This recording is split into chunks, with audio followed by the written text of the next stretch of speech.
ಆರೋಗ್ಯವೇ ಭಾಗ್ಯ ಅನ್ನೋದು ಒಂದು ಸರಳವಾದಂಥ ಮಾತಾಗಿರಬಹುದು, ಆದರೆ wellness is above all wealth. ಹೀಗಾಗಿ ಸ್ವಾಸ್ಥ್ಯವನ್ನು, ಜನಮಾನಸಕ್ಕೆ ಬೇಕಾದಂಥ ಸುಖವನ್ನು, ಸೌಖ್ಯವನ್ನು, ಅಭ್ಯುದಯವನ್ನು ನಾವು ಈ ಕ್ಷೇತ್ರದಲ್ಲಿ ನೋಡಬೇಕಾಗತ್ತೆ. ಪ್ರತಿ ಆವಿಷ್ಕಾರ, ಪ್ರತಿ ಸಂಶೋಧನೆ ಹೊಸತನವನ್ನು ತರುತ್ತೆ. ಇದನ್ನು ನಾವು ಆಸ್ವಾದಿಸಬೇಕಾಗತ್ತೆ. ಈ ಕುರಿತಾಗಿ ಒಂದು ಸ್ಪೀಕರ್ ಸ್ಲಾಟ್ ಇದೆ. 5 ನಿಮಿಷಗಳ ಕಾಲಾವಧಿಯನ್ನು ನಾವು ನೀಡ್ತಾ ಇದ್ದೀವಿ. 3 ಜನ ಇದರಲ್ಲಿ ಭಾಗವಹಿಸಲಿದ್ದಾರೆ. ಮೊದಲನೆಯದಾಗಿ I take great pride in calling upon Gurulingaiah KP. ಉದ್ಯಮಿಗಳು ಇವರು. ಸ್ವದೇಶಿ ದೇಸಿ ಅನ್ನುವಂಥ ಒಂದು cold press Virgin coconut oil ಈ ಒಂದು ಸಂಸ್ಥೆಯ ಸಂಸ್ಥಾಪಕರು ಹಾಗೂ ವ್ಯವಸ್ಥಾಪಕ ನಿರ್ದೇಶಕರು. Kindly address the gathering.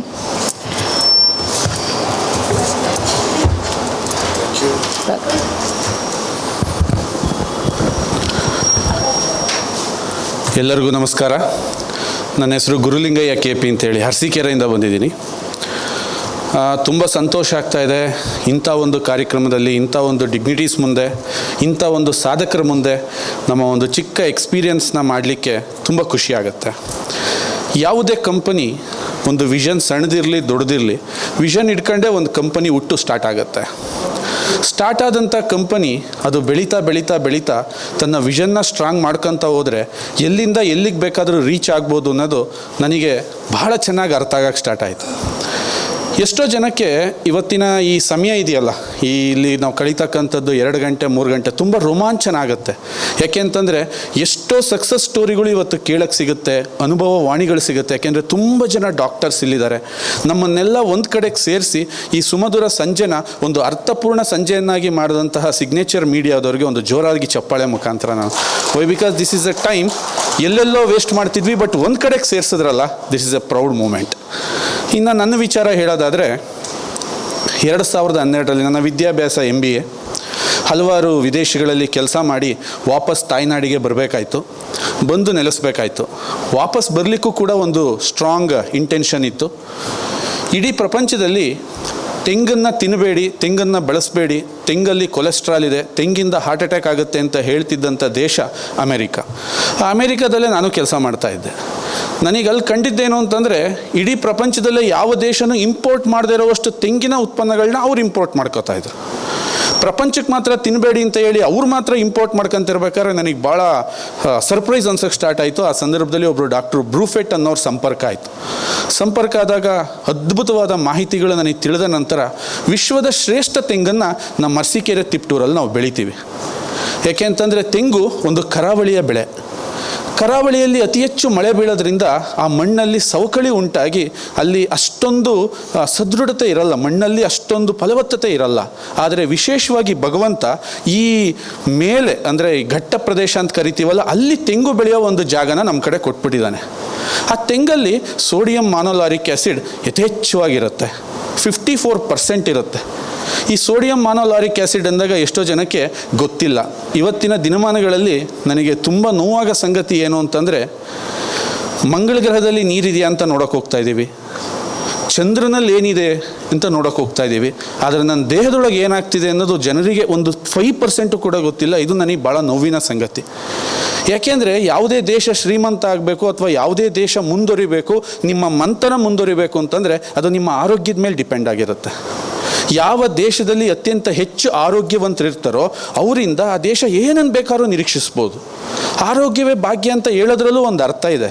Example, ಇವತ್ತು ನಾವು ಎಲ್ಲ ಈ ಬಲ್ಪಿನ ಕೆಳಗೆ ಇವತ್ತು ಈ ಕಾರ್ಯಕ್ರಮ ಮಾಡ್ತಾ ಇದ್ದೀವಿ. ಕಂಡಿಡಿದವ್ರು ಯಾರು ಅಂದರೆ ಎಡಿಸನ್ ಅಂತೀವಿ. ಅವತ್ತೇನಾದ್ರು ಎಡಿಸನ್ನಿಗೆ ಹೆಲ್ತ್ ಇಲ್ಲ ಅಂದಿದ್ರೆ ಮೋಸ್ಟ್ಲಿ ಆತ ಮೆಡಿಸನ್ ಕಂಡುಹಿಡಿಯೋಕೆ ಹೋಗ್ತಿದ್ದ, ಮೋಸ್ಟ್ಲಿ ಈ ಬಲ್ಬ್ ಕಂಡುಹಿಡಿತಿರ್ಲಿಲ್ಲ.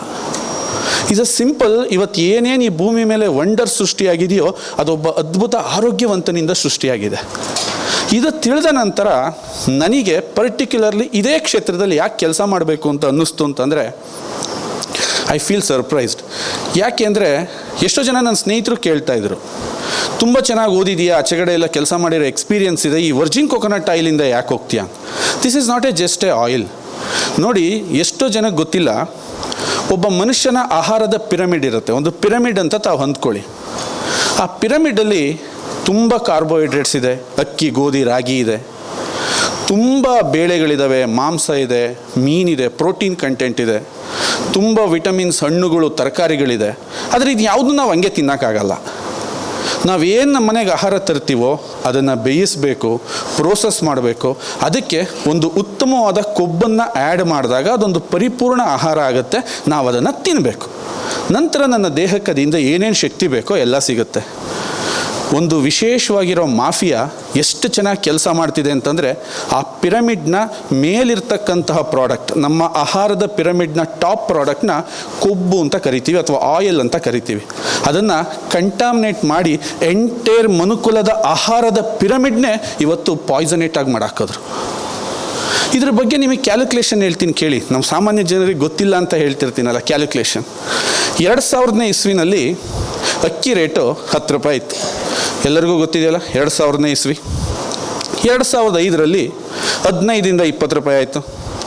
2010ರಲ್ಲಿ 25ರಿಂದ 30 ರೂಪಾಯಿ ಆಯಿತು.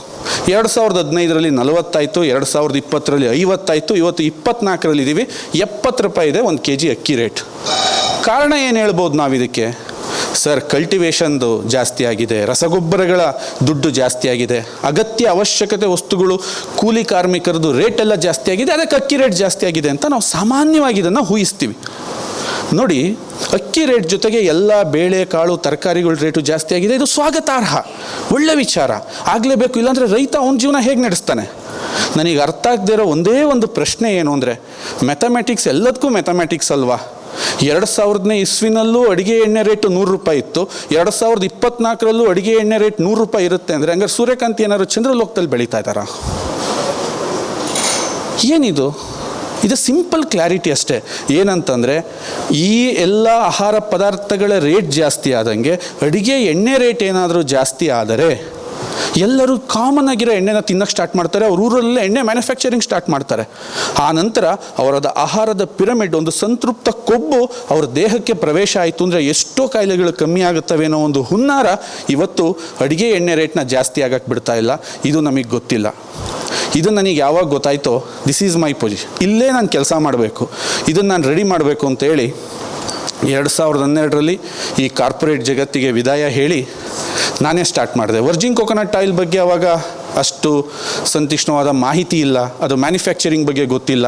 ನಾನೇ ಓಡಾಡಿದೆ, ಕೇರಳ ಹೋದೆ, ಫಿಲಿಪೀನ್ಸ್ ಹೋದೆ, ಎಲ್ಲೆಲ್ಲಿ ಓಡಾಡೋಕ್ಕೆ ಸಾಧ್ಯ, ಒಂದು ಉತ್ತಮವಾಗಿರೋ ಗುಣಮಟ್ಟದ ತೆಂಗಿನ ಎಣ್ಣೆನ ಹೇಗೆ ತಯಾರಿಸ್ಬೋದು. ದಿನಕ್ಕೆ 1 ಲೀಟ್ರ್ ಎಣ್ಣೆ ತೆಗಿತಕ್ಕಂಥ ಮಿಷಿನ್ನ ತಯಾರಿಸೋಕ್ಕೆ ನನಗೆ 1 ವರ್ಷ ಆಯಿತು. ಬಟ್ ಇವತ್ತು ಪ್ರತಿದಿನ 4ರಿಂದ 5 ಸಾವಿರ ಲೀಟ್ರ್ ತೆಗಿತಾ ಇದ್ದೀವಿ. ಒಂದು ತಿಂಗಳಲ್ಲಿ 1 ಲಕ್ಷ ಲೀಟ್ರ್ವರೆಗೂ ಆಯಿಲ್ನ ತೆಗಿತಾ ಇದೆ. ಎಲ್ಲೂ ಅಡ್ವರ್ಟೈಸ್ಮೆಂಟ್ಗೆ ಹೋಗಲಿಲ್ಲ. ಜಸ್ಟ್ ಜನಗಳ ಏನು ಮಾತಿದೆ ಅದೇ powerful advertisement and permanent advertisement. ಯಾಕೆ ಇದಿಷ್ಟು ಕಾನ್ಫಿಡೆಂಟಾಗಿ ಈ ಪ್ರಾಡಕ್ಟ್ ಮೂವ್ ಆಯಿತು ಅಂತಂದರೆ, ಹಲವಾರು ಸಮಸ್ಯೆಗಳು ದೇಹದಲ್ಲಿ ಇವತ್ತು ತುಂಬ ಜನ ಮಾತಾಡ್ತಾ ಇರ್ತಾರೆ, ತುಂಬ ಫನ್ನಿಯಾಗಿರುತ್ತೆ. ನಮ್ಮ ಡಾಕ್ಟರ್ಸು ಕೂಡ ಇದ್ದಾರೆ, ತುಂಬ ಸೇವೆ ಮಾಡಿದ್ದಾರೆ ವೈದ್ಯಕೀಯ ಕ್ಷೇತ್ರದಲ್ಲಿ, ಈ ಸೋಷಿಯಲ್ ಮೀಡಿಯಾದಲ್ಲಿ ತುಂಬ ನಾವು ಇನ್ಸ್ಪೈರ್ ಆಗಿದ್ದೀವಿ. ನಾನು ಈಗ ಒಂದು 2 ಹತ್ರ ಫೋಟೋ ತಗೊಂಡೆ. ನೋಡಿ, ದೇಹದಲ್ಲಿ ರಕ್ತನಾಳ ಏನಕ್ಕಿದ್ದಾವೆ, ರಕ್ತ ಏನಕ್ಕಿದೆ ಅನ್ನೋದೇ ಎಷ್ಟೋ ಜನಕ್ಕೆ ಗೊತ್ತಿಲ್ಲ. ಎಷ್ಟು ಕಾಮಿಡಿ ಆಗಿದೆ ಇದು ಅಂತಂದರೆ, ಹೇಗೆ ಇವತ್ತು ಬೇರೆ ಬೇರೆ ಊರಿಂದ, ಬೇರೆ ಬೇರೆ ಏರಿಯಾದಿಂದ ಈ ಜಾಗಕ್ಕೆ ಬರೋಕ್ಕೆ ರಸ್ತೆಗಳು ಹೇಗಿದ್ದಾವೋ ಅದೇ ಥರ ನನ್ನ ದೇಹದ ಸರ್ವಾಂಗಗಳು ಕೆಲಸ ಮಾಡಬೇಕು ಅಂದರೆ ನನ್ನಲ್ಲಿರ್ತಕ್ಕಂಥ ರಕ್ತನಾಳಗಳು ಪ್ರಾಪರಾಗಿರಬೇಕು. ಒಂದು ಸಿಂಪಲ್ ನಾಲೆಡ್ಜಲ್ಲಿ ಹೇಳ್ಬೇಕಂದ್ರೆ, ಈ ರಕ್ತನಾಳಗಳು ರಸ್ತೆ ಹಾಳಾದರೆ ಆಚೆಗಡೆ ಹಾಕಲಿಕ್ಕೆ ಟಾರ್ ಇದೆ, ಜಲ್ಲಿ ಇದೆ. ಅದೇ ಥರ ನಮ್ಮ ದೇಹದಲ್ಲಿರೋ ರಕ್ತನಾಳಗಳು ಹಾಳಾಗೋದು ಯಾವುದರಿಂದ ಅಂತಂದರೆ LDL ಅಂತಕ್ಕಂಥ ಒಂದು ಕೆಟ್ಟ ಕೊಬ್ಬಿಂದ. ಇವತ್ತು ನಾವಂತೂ ಭರ್ಪೂರ ಕಾರ್ಬ್ಸ್ ತಿಂತಾಯಿದ್ದೀವಿ. ನೀವು ಯಾರು ಅದು ಇದು ಏನು ಹೇಳ್ಬೇಡ್ರಿ, ಕಾರ್ಬೋಹೈಡ್ರೇಟ್ನ ಭರ್ಪೂರ್ ತಿಂತೀವಿ.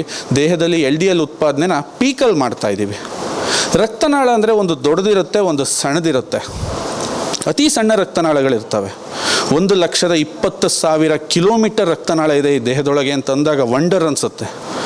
ಪ್ರತಿಯೊಂದು ಭಾಗದಲ್ಲೂ ಕೂಡ ನಮಗೆ ಆಕ್ಸಿಜನ್ ಹೋಗಬೇಕು, ಆಹಾರದ ಶಕ್ತಿ ಹೋಗಬೇಕು ಅಂತಂದಾಗ ಒಂದು ಸಣ್ಣ ರಕ್ತನಾಳ ಬ್ಲಾಕ್ ಆದ್ರೂ ಯಾವ ಡಾಕ್ಟ್ರಿಗೂ ಐಡೆಂಟಿಫೈ ಮಾಡೋಕ್ಕಾಗಲ್ಲ, ನೀವೇನು ಹುಡ್ಕೋಕ್ಕಾಗಲ್ಲ. 20ರಿಂದ 25 ಜನ ಡಾಕ್ಟ್ರ್ ಹತ್ರಕ್ಕೆ ಹೋದ್ರೂ ಗೊತ್ತಿಲ್ಲ, ಸುಮ್ಮನೆ ಮೆಡಿಸನ್ಸ್ ಚೇಂಜ್ ಮಾಡ್ತಾ ಹೋಗ್ಬೇಕಾಗತ್ತೆ.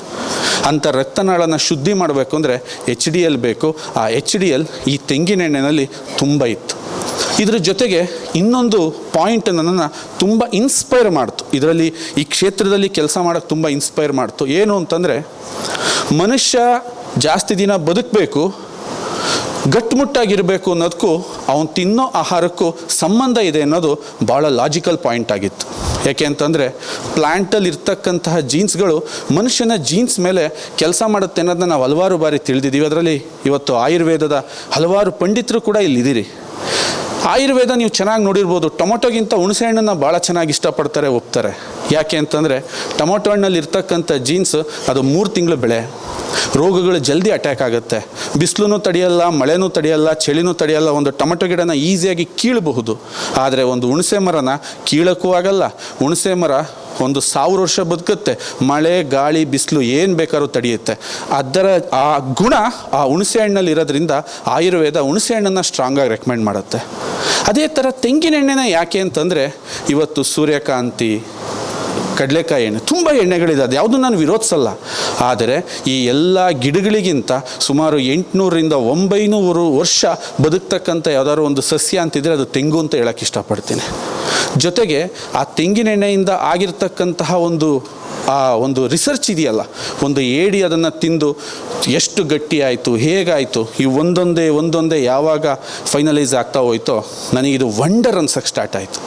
ನೆಕ್ಸ್ಟ್ ಇದರಲ್ಲೇ ಕಂಟಿನ್ಯೂ ಮಾಡಿದ್ವಿ, ತುಂಬ ರಿಸಲ್ಟ್ನ ಕೊಟ್ವಿ, ತುಂಬ ರಿಸಲ್ಟ್ನ ತರಿಸಿದ್ವಿ, ಪ್ರಾಡಕ್ಟ್ ಏನೋ ರೆಡಿ ಆಯಿತು. ಒಂದು ಸಕ್ಸಸ್ಫುಲ್ ಕಂಪನಿ ಸಕ್ಸಸ್ ಅನ್ನೋದು ಪ್ರಾಡಕ್ಟ್ ಮ್ಯಾನುಫ್ಯಾಕ್ಚರಿಂಗಲ್ಲಿ ಅಷ್ಟೇ ಇರಬಾರ್ದು. ನನ್ನ ಒಂದು ಪರ್ಸ್ನಲ್ ಒಪಿನಿಯನ್ ಇದು. ಆ ಪ್ರಾಡಕ್ಟ್ನ ಹೇಗೆ ತಲುಪಿಸ್ತೀಯ ಅನ್ನೋದು ನನ್ನ ಮುಂದೆ ಟಾಸ್ಕ್ ಇತ್ತು. ನನ್ನ ಮುಂದೆ ಇದ್ದಿದ್ದ ಟಾಸ್ಕ್ ಒಂದೇ ಡಿಫ್ರೆಂಟ್. ಏನು?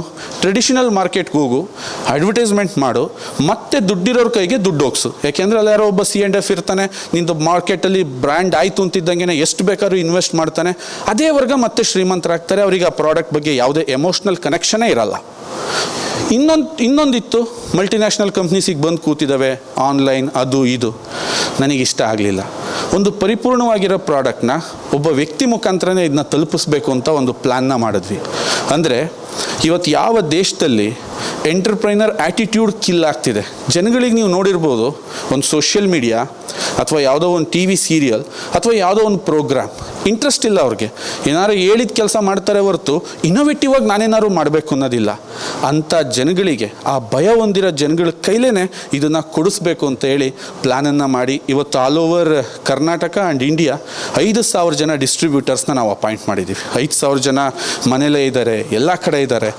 ದೇರ್ ಖುಷಿಯಾಗೋ ವಿಚಾರ ಏನು ಅಂತಂದರೆ, ಶಾಲೆಗೆ ಹೋಗಿ ಕೆಲಸನೇ ಮಾಡದೇ ಇರ್ತಕ್ಕಂಥವ್ರಿಗೆ 5-5 ಲಕ್ಷ 10 ಲಕ್ಷ ದುಡಿತಾ ಇದ್ದಾರಲ್ಲ, ಇವತ್ತು ನನಗದು ಸಾರ್ಥಕತೆ ಅನಿಸುತ್ತೆ. ಇಂಥ ಕಂಪ್ನಿನ ಮಾಡಿದ್ದಕ್ಕೂ ಕೂಡ ನನಗೆ ವಂಡರ್ಫುಲ್ ಅನ್ನೋ ಒಂದು ಫೀಲ್ ಆಗುತ್ತೆ. ಸೊ ಈ ಥರ ನನ್ನ ಜರ್ನಿ ಸ್ಟಾರ್ಟ್ ಆಯಿತು. ಆ ಜರ್ನಿನ ಗುರುತಿಸಿ ಇವತ್ತು ನನ್ನ ಇಲ್ಲಿ ಕರೆದು ನಿಮ್ಮ ಮುಂದೆ ಪ್ರೆಸೆಂಟ್ ಮಾಡಿದಿರ್ತಕ್ಕಂಥ ಸಿಗ್ನೇಚರ್ ಮೀಡಿಯಾದವರಿಗೆ ಇನ್ನೊಮ್ಮೆ ನಾನು ಥ್ಯಾಂಕ್ಸನ್ನು ಹೇಳ್ತಾ ಮುಂದೆ ಹೋಗೋಣ. ಇನ್ನೂ ಈ ಥರ ಎಕ್ಸಾಂಪಲ್ಸ್ ಆಗಲಿ, ಇಲ್ಲಿ ಎಷ್ಟೋ ಜನ ಇದ್ದೀರಿ. ಯಾಕೆ ಅಂತಂದರೆ ಮುಂದಿನ ಜಗತ್ತಿಗೆ ನಾವೇನಾದ್ರು ಕೊಡೋಕ್ಕಾಗತ್ತೆ ಅಂದರೆ ದುಡ್ಡನ್ನೂ ಕೊಡೋಕ್ಕಾಗಲ್ಲ, ಹಣನೂ ಏನೂ ಕೊಡೋಕ್ಕಾಗಲ್ಲ. ನಾವೇನಾದ್ರು ಕೊಟ್ಟರೆ ಉದಾಹರಣೆಗಳನ್ನ ಕೊಡ್ಬೋದು ಅಷ್ಟೇ. ಹಿಂಗಿತ್ತು, ಹಿಂಗಾಯಿತು, ಈ ಥರ ಆಗ್ಬೋದು ಅಂತ. ಆ ಥರ ಉದಾಹರಣೆನ ನಾವೆಲ್ಲ ಸೇರಿ ಸೆಟ್ ಮಾಡಿ ಒಂದು ಸದೃಢ ಭಾರತವನ್ನು ಕಟ್ಟೋಣ ಅಂತ ಹೇಳ್ತಾ ಥ್ಯಾಂಕ್ ಯು ಸೋ ಮಚ್. ತುಂಬ ಹೃದಯದ ಧನ್ಯವಾದಗಳು.